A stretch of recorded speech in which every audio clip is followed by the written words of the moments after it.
Start with a tale of two births. I was 23 when I had my first one and 43 when I had my second baby. My second baby was a VBAC. My first baby obviously was a C-section. At age 23, I thought that it was going to a sporting event and I would be able to birth my child with no problem just because I had the endurance of an athlete and I was good at sports and had good command over my body. Hilarious because I had no ability to surrender and I was completely unhealthy. I had a horrible diet. I had no emotional awareness, no spiritual connection to what crazy thing was happening to me. So that's a long story short. But hopefully you had the most beautiful birth possible for you. Either way, your body just went through a major event. This module is just going to be about how to help your body come back online after such a wild journey that was.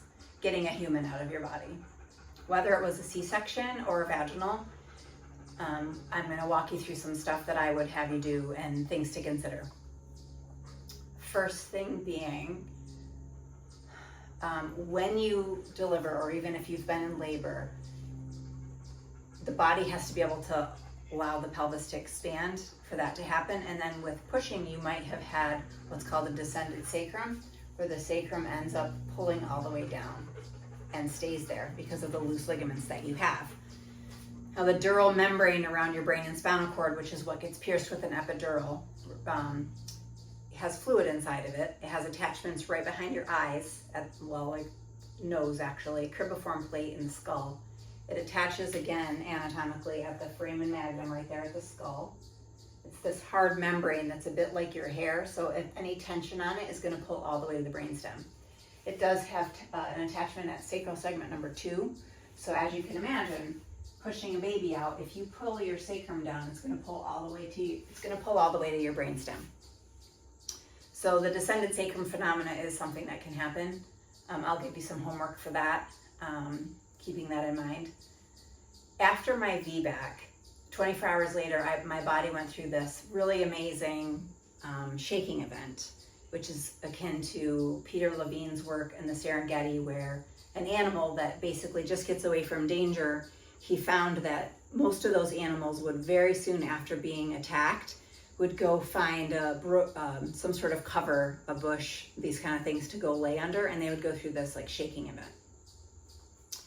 I wasn't expecting this to happen, but my body, because I do cranial sacral for a living and I'm very now much in tune with my body, and brought my body with me with that birth. 24 hours later, there was no nurse in my room. My child was wrapped up and safe, and I just started to shake. So I went through this whole nervous system regulation shaking, which lasted, it's hard to say when you're in something thick like that, but I would say it was probably about a 3-minute thing. For those of you that are familiar with Peter Levine, for those animals that shook after getting, chased down and almost eaten alive, if they went through that shaking process, they then rejoined the herd and were fine. He said that what he found was the animals that didn't go through that shaking event, they would rejoin the herd, but they would be weird and skittish, and usually he would found that they would be picked off fairly soon after that and actually killed. So fascinating to me, almost like an out-of-body, but actually a very in-body experience that I had with the shaking thing after the birth, which didn't happen with my first birth. And because there was no one in the room to like calm me down or give me a blanket, or I had no one else's nervous system to interfere with my own body's natural process of that shaking. Probably doulas experience this, I don't know, with their clients, but for me, it was 24 hours later. For those of you that didn't have a shaking event, your body still has probably not integrated that well. Does that contribute to postpartum depression or anxiety, lethargy? Who knows? But that is one part of the material that I'm going to put in this content. But the first part I want to talk about is just after you've delivered a baby, all I want you to do is lie on your side with your knees a little bent, and you're going to inhale all the way into your low pelvic floor, all the way. And then you're going to exhale. As you exhale, I want you to exhale your bladder toward your spine. Bring your uterus, keep exhaling. Exhale until you're totally out of breath. And then inhale again. Exhale, exhale, exhale all the way. You can add a little Kegel there if you want. Inhale. Exhale, exhale, exhale. It does do almost like a little bit of a pelvic tilt. Don't try to do a pelvic tilt. Just let the deep abdominal wall. Use your hand there to get in touch with those muscles 5 times, 5 full breaths. And then you're going to do the other side. And don't worry too much about like if you're doing it right. Mostly just use it as an embodiment exercise to where you're really feeling yourself. Inhale all the way to your hand. Exhale, start low. Bladder, uterus, small intestine, all the way until you're really out of air. Inhale. 5 times. After that, you can lie on your back. Same thing. Inhale all the way to your hands. Exhale, bladder, uterus, small intestines, bringing all that viscera all the way down, holding an exhale. Inhale. Exhale. 5 times like that.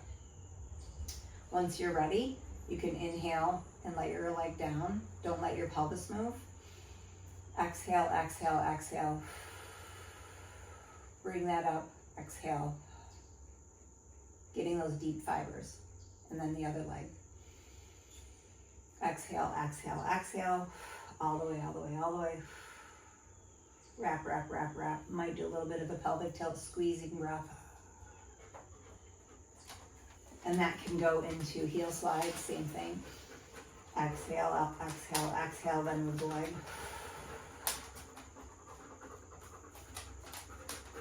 Which then can go to straight leg raises. Exhale, exhale, exhale. Halfway until you even think about lifting the leg. Run out of breath. Suspend the exhale. Inhale. So those little tiny, tiny exercises are the only ones that I want you to start with, even just the side lying one. Just to start to get sort of like a self-massage of all that viscera. Just doing intentional breath and tiny, tiny core exercise is going to start that fluid flow of like feeling yourself again. As far as the shaking event, you can put one hand on your pelvic floor and then one hand on your adrenals. So these are the connections, the neurofascial process. Neurofascial process is just the connections that you can hold to help your body communicate. Adrenals sit right on top of your kidneys. This is about the kidney area, that's the adrenal area. If your shoulders don't have that mobility, then you can just get the whole diaphragm from the front. And with neurofascial process, you'll start to feel almost like a connection between your hands that's kind of dancing a bit. You'll feel it kind of morphing around.